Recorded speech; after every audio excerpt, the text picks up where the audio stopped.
We continue with the third chapter of the book of Tehillim, and today's chapter has an opening passage. There are questions whether or not these were originally in the Tehillim or they were added later. Nobody knows. Mizmor LeDavid bivarcho mipnei Avshalom beno. So this is a psalm to David. I think about 57, if I remember correctly, of the Tehillim. Start with the phrase Mizmor, a psalm, a song, a zemer. When he was running away from his son Avshalom. The Gemara asks the question, why does it say Mizmor? It should say Kina, right? It should really be a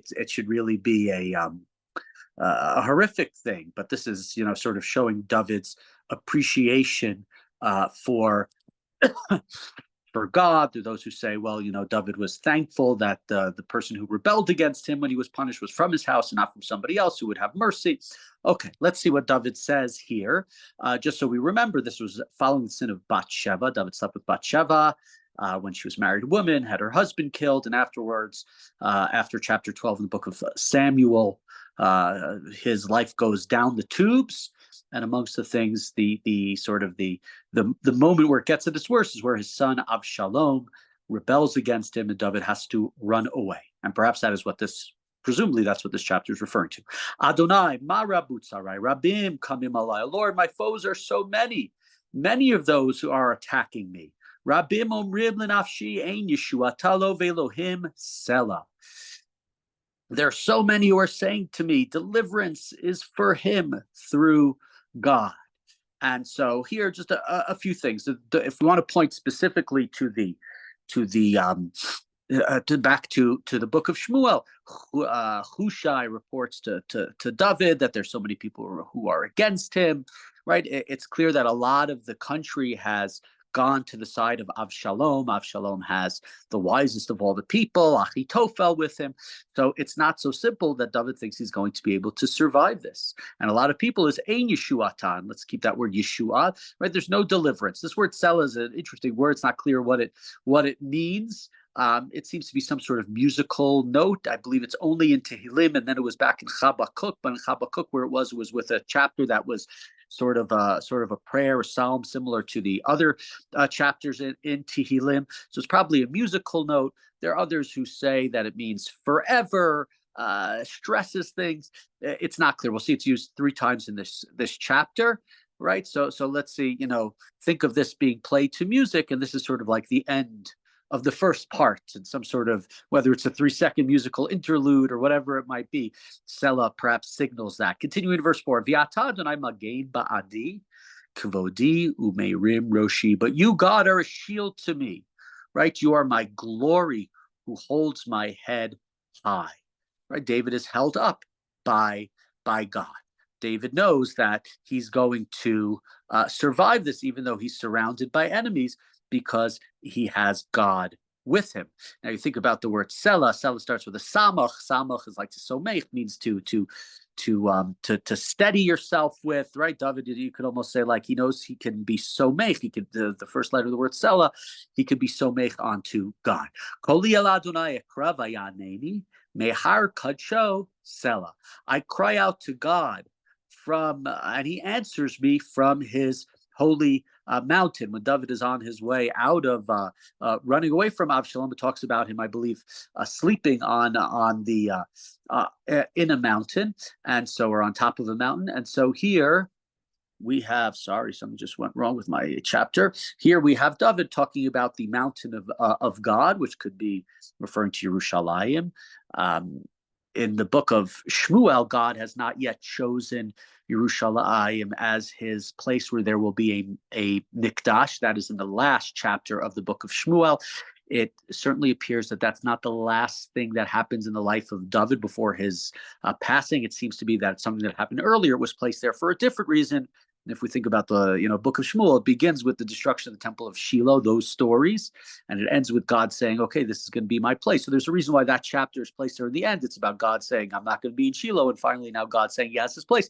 but it's possible that God has already picked Har Kadsho by the time David is running away from Avshalom, that the Har Habayit, the territory, the piece of land that David bought from Arnona or Arvona, depending upon the wording, Hayavusi, which God says is going to be the place where his Shekhinah will rest. So perhaps that David is referring to that. Again, it's impossible to tell whether the Avshalom rebellion or that happened first. Continue in verse 6. Ani shachavti v'ishana hakitzoti ki Adonai yismecheni. I lie down and I wake up again because God sustains me.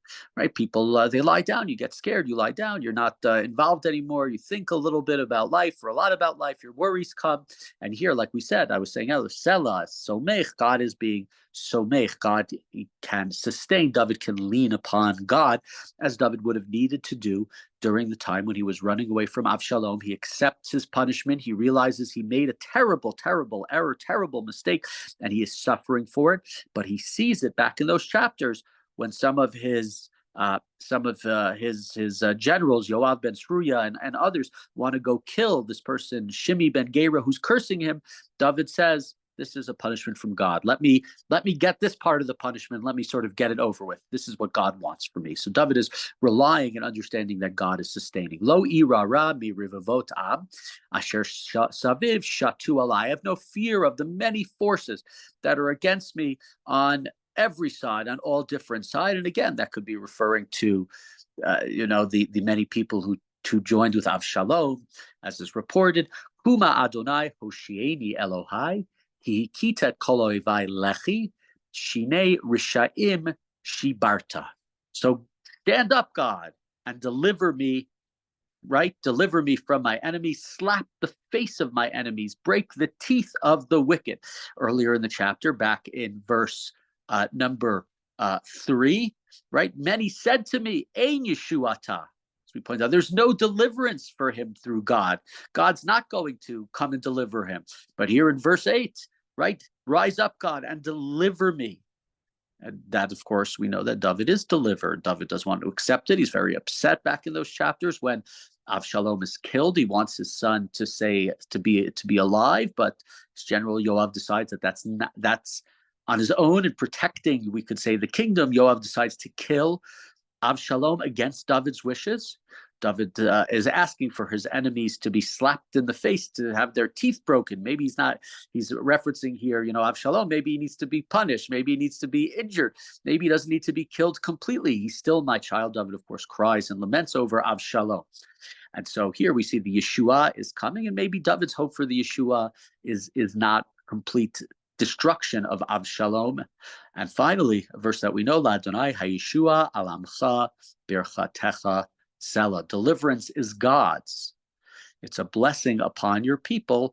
And then for the third time in this chapter, we have the word Selah again, which again could note the end of this. Is this the meaning of where Selah is forever? Is this sort of the musical accompaniment that comes along with it? We know this phrase. It's recited every week at the end of Shabbat. We're going into the week. We're going from the holy to the mundane. And so we're asking for God's presence and salvation to be with us the way it was in the last number of days. And so we finish this with this Selah. And so this is one of these chapters, difficult, not difficult in the sense it's intriguing to figure out what the historical pieces are that are being referred to here. And one of the many questions, again, is there somebody who later looked at this chapter and said, oh, this sounds like Bibarchom B'nei Avshalom, as some of the more academically minded people say that these introductions oftentimes were added later. Now, later doesn't mean they were added 1,000 years later. Could have been added 100 years after the life of David. Or did David write this at the time when he was running away from Avshalom with a certain sense of belief that God is going to help him? Is this something that David wrote in the aftermath of his victory over Avshalom and those rebellions. Those are questions we won't answer, and different ways of understanding the chapter based upon each one. There are passages in this chapter as well, which we say when talking about sleeping down, we say as part of the Kriyat Shema al Hamita, the prayers that we say when we go down to sleep at night. The idea, right, you're going to die. There's an idea amongst the rabbis that sleeping is 1/60th of death, right? You're sort of removing yourself from this world, and you go down to sleep. And we rely upon God that the next morning we will wake up. So hopefully everybody should have a nice sleep tonight. Remember this chapter. And again, when you wake up tomorrow, it will be the enthusiasm to learn this and learn and act correctly in life, and following and thanking God for being somech, for sustaining us and supporting us.